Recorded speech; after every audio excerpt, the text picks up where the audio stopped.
안녕하십니까. 세상을 읽어주는 남자 이상훈입니다. 오늘은 TSMC가 패키징 용량이 1년 6개월 동안 부족할 것이라는 점을 공식 인정했다는 소식을 전해드리겠습니다.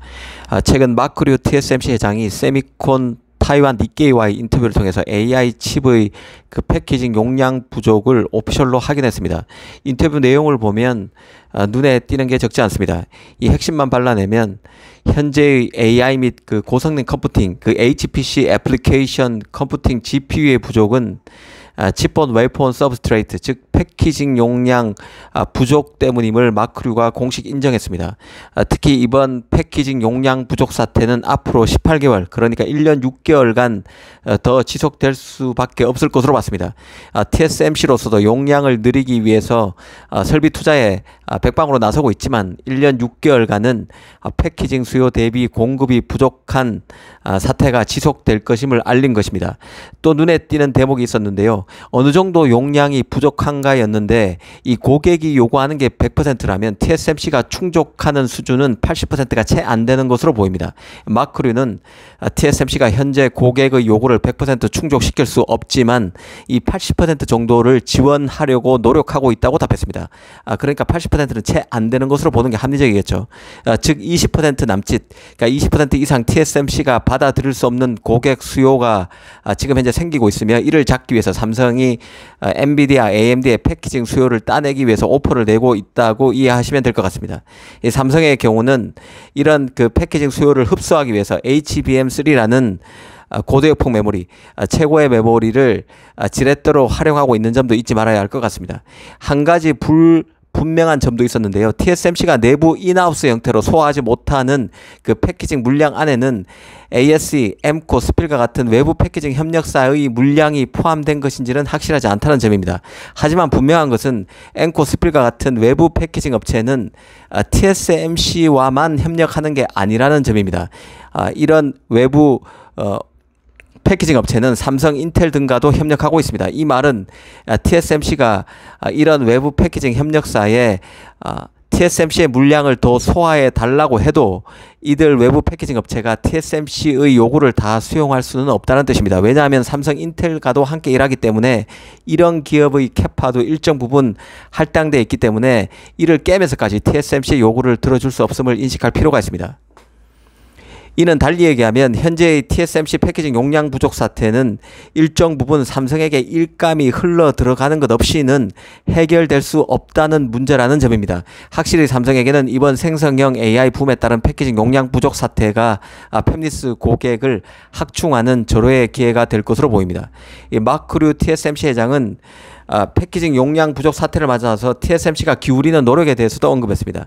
일전에 그 대만의 디지타임스가 TSMC가 현재 칩온 웨이폰 서브스트레이트 용량이 월 웨이퍼 8,000장 수준인데 올해인 2023년 말까지는 월 1만 1,000장, 그리고 내년인 2024년 말에는 월 1만 6,600장 정도로 늘릴 계획이라고 전했었는데요. 아마 사실인 것 같습니다. 마크류는 인터뷰를 통해서 TSMC는 내년인 2024년 말까지 칩온 웨이폰 서브스트레이트 용량이 현재의 2배로 증가할 것으로 예측했습니다.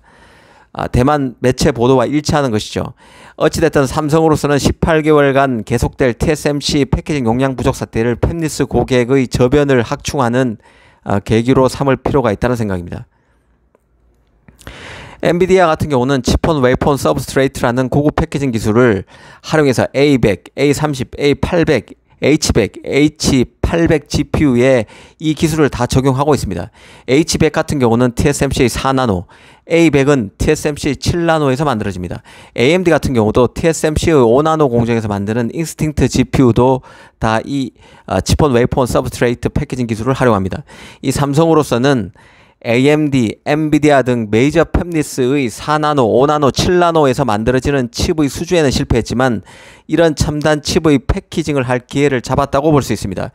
패키징, 즉 후공정을 통해서 삼성의 저력을 보여주고 전공정마저 따내는 호기로 삼을 수 있다는 뜻입니다. 실제 그 삼성의 파운드리 고객 저변은 서서히 넓어지고 있는 것으로 보입니다. 때마침 그 트렌드포스가 파운드리 시장 점유율을 내놨는데요. 올 2분기 삼성의 점유율이 9.9, 올 1분기 9.9에서 11.7%로 2%포인트 가량 늘었고, TSMC는 60.2%, 1분기에 60.2%에서 2분기에 56.4%로 4%포인트 가량 빠졌습니다. 아직 격차가 너무 크기 때문에 큰 의미를 부여하긴 어렵다고 봅니다. 그나마 삼성 입장에서 의미가 있다면, 삼성의 경우 4나노 등 최선단 공정에서 추격세가 본격화되고 있다는 점에 있을 것입니다. 이미 삼성은 4나노와 관련해서 미국의 AI 스타트업인 그로크의 차세대 AI 칩을 따냈는데요.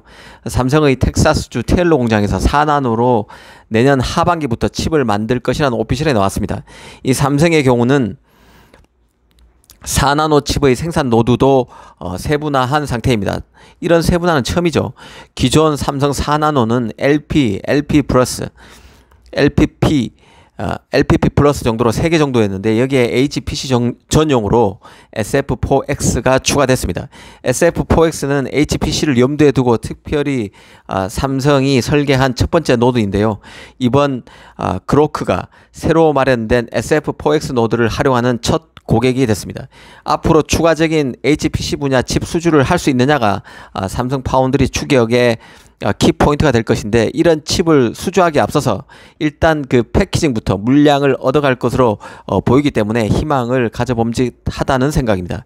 이 삼성의 경우 또 의미 있는 부분이 내년인 2024년 말부터 TSMC보다 앞서서 미국 테일러에서 4나노 칩 양산에 들어간다는 점입니다.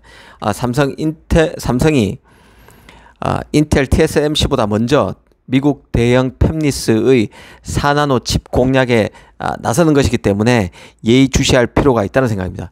오늘은 TSMC가 패키징 용량 부족 기간을 앞으로 18개월, 1년 6개월이 될 것이라고 확정했다는 소식의 의미를 한번 따져봤습니다. 감사합니다.